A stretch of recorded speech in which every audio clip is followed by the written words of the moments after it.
Number 3, the Deserted Island. True quality or pure nostalgia for this one? Why not a little bit of both? The Deserted Island is a very special locale for a lot of people. The opening of Monster Hunter Tri, which was an entry point for many hunters, including myself, and the map that brought underwater combat into Monster Hunter. It's also proudly featured in Monster Hunter Generations. I'm incredibly familiar with this place. I started out here. I spent hours and hours in the trees and in the oceans and on the cliffs hunting monsters for fun. I love this endearing chunk of monster hunting island paradise. Maybe there's a little bit of bias here, but I do think the Deserted Island is pretty damn special. They do a really good job with making every zone on the Deserted Island feel unique from one another, whilst having every zone transition feel sensible. There's no instances where you leave a zone, pop out in another one, and it feels like you just kind of warped to a random location. Even some of these other very excellent classic style Monster Hunter maps with great art progression don't always do the best job communicating how one area leads into another. For example, you start in Area 1. It has this big, beautiful overlook view of the entire island. If you look right, the path guides you downhill towards the ocean. If you look left, the path keeps you at a higher elevation and moves you towards the mountains and the forests. You go left, Area 3 has a dense canopy of tree leaves, and the back wall of the zone is partially composed of the sides of the mountain, with caverns leading in different directions. There's also another pathway that leads back downhill towards the ocean again. If you keep going left, then you'll end up in a kind of open air cavern cut into the mountain, where you can find pathways that will either lead deeper into the core of the mountains, or they'll guide you up towards the cliffs that oversee the ocean. Then you go up onto those cliffs and you jump off of them, well then you land in the ocean. Alternatively, if you decide to head to the right and downhill, the zones will gradually start to get more and more wide open. You'll get larger and larger pockets of water as you get closer to the ocean, which is kind of spilling up onto the ground. Eventually, large parts of the zones will be fully flooded. You'll hit the coast, and then it's a few zones of just open ocean. And then if you look up to the left, you can see the cliffs and the mountains that make up the left side of the map that you can go to. There's some very solid work done here in making every singular battle zone feel unique and distinct, while also using art and height changes and backgrounds to expertly communicate what the next zone is going to look like and where everything is in relation to each other. There's lots of great, natural, sensible transitions while still making use of grasslands and coasts and oceans and caves and forests and cliffs. I think that deserves a lot of recognition.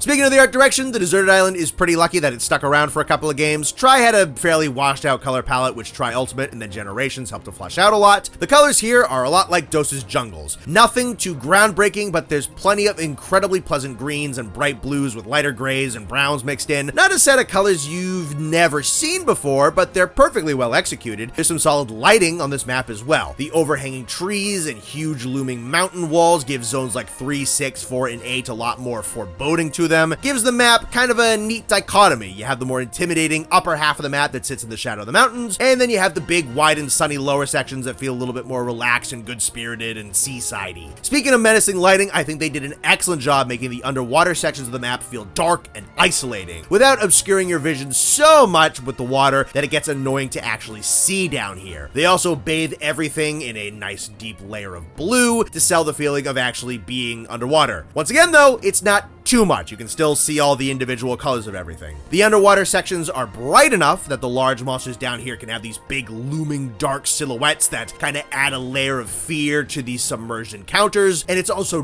dark enough down here that glowing features like Lagiacrus's eyes and lightning get some extra level of luminescence to them. The team absolutely nailed the underwater aesthetics of this map. And then these underwater sections are one of two reasons why the Deserted Island is also a historically extremely relevant map for Monster Hunter. Three-dimensional movement and combat has become incredibly important for the series as a whole. I've talked about it a ton in these videos. This is pretty much where Leviathan monsters, jumping attacks, mounts, aerial styles, shallow water duels, and wirebugs got their start. There was a player interest in exploring bodies of water like the rivers and the forests and hills back in the older Monster Hunter games, so the developers crafted this huge deserted island and dedicated several zones to building up the presence of the ocean and then allowing you to delve into those seas yourself. One of the single most iconic monsters of all time, the Lagiacrus, was then created alongside this island mechanic.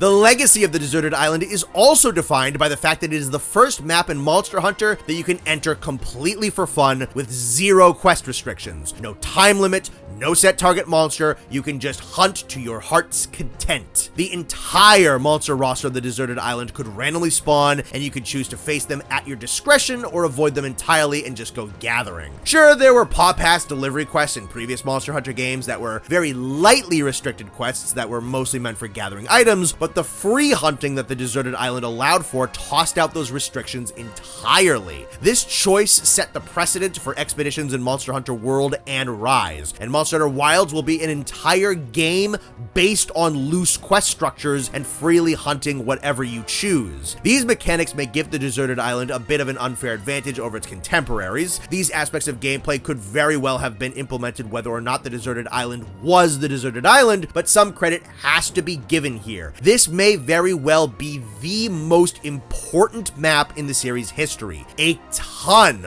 of what Monster Hunter is nowadays really kind of starts here. Many of these other maps we've talked about are incredibly revolutionary for their role in overall locale design for Monster Hunter, but the Deserted Island was revolutionary for the franchise as a whole. I will say, though the Mogo Woods free hunting mechanic is amazing and game-changing, it allowed for some weird monsters to show up on this map for this game mode specifically. A bunch of high-rank monsters who have no business being on a forest island can just show up in this mode, but only in Tri-Ultimate. In Tri and in Generations, the bestiary of the Deserted Island is composed of forest-dwelling beasts like Arzuros and Zenogre, cliff-ascending flying wyverns like the Wraths and Malfestio, coast dwellers like Ludroth and Hermitar, as well as larger sea monsters like Plesioth and Lagiacrus. That's all perfectly sensible. But man, Tri-Ultimate lets you fight things like Uragan, Diablos, Brachydios, and Baroth out here. I'm guessing what the developers wanted was for you to be able to free hunt more monsters and collect more resources from them in this particular game mode, but they didn't have time to program some of the other maps to have the random monster spawning and ditch the quest restrictions there. I didn't mark this map down a ton of points for its monster variety because of the context of the Mogo Woods game mode, but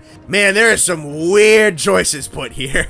Speaking of monsters, fighting here feels pretty good. As I stated earlier, the zones have a decent mixture of different styles and backgrounds, so it's a map that doesn't get boring to fight on. There's only one zone that's only okay, it's just the narrow hallway section of Area 3. Honestly, I don't even find myself getting pushed into that hallway a ton anyways. I enjoy the scenic battles on top of the cliffs at Area 8. Areas 2 and 5 are these nice, big, spacious, open-air zones with a lot of flexibility for you and the monsters. Area 6 is a pretty cool boxed-in nest where you'll often be swarmed by jaggies. Underwater combat itself can be controversial, but I like the zones it's featured in. They're properly enormous, which lets Lagiacrus show off how maneuverable he is. Zone 10 even has some huge underwater ruined pillars for him to smash into. The other cool thing about the Deserted Island is that it's an absolutely gargantuan map boasting 12 zones, and not only do all those zones get used for combat, but they see combat very consistently. There's not a ton of favoritism here. I have distinct memories about fighting monsters all over this place pretty consistently. I think this is extra cool considering the fact that every zone has its own kind of biome and art style to it. So you can just get an absolute ton of variety of monsters and art style and locations and arrangements and all that kind of stuff when you go hunting on the Deserted Island regularly, and I think that's kind of sick. I'll finish things off with the music. It is a pretty iconic track and a really good character theme for Lagiacrus. Right from the get-go, it starts off with an aggressively attention-grabbing blast of sound that moves into a harsh battle version of the Monster Hunter Tri theme for a few notes.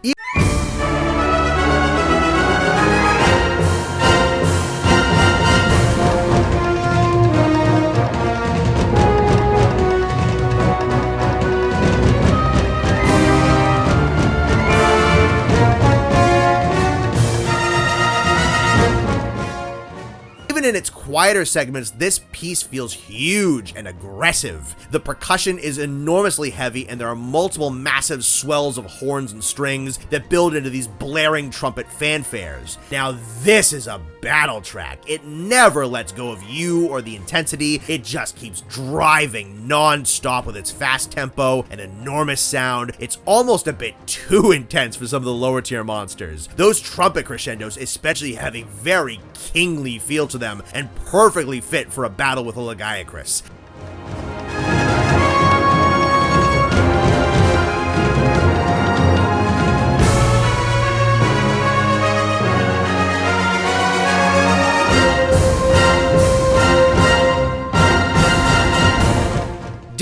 one of my favorite map themes of all time. Monster Hunter owes a lot of its identity to the deserted island. It's an insanely good map to owe that kind of debt to, by the way. It's awesome to explore, executes a simple art concept incredibly well, pioneered and retooled several major Monster Hunter mechanics, has a fantastic fight theme, and makes excellent use of its gargantuan arena. Sometimes the things you're nostalgic for are actually just that good.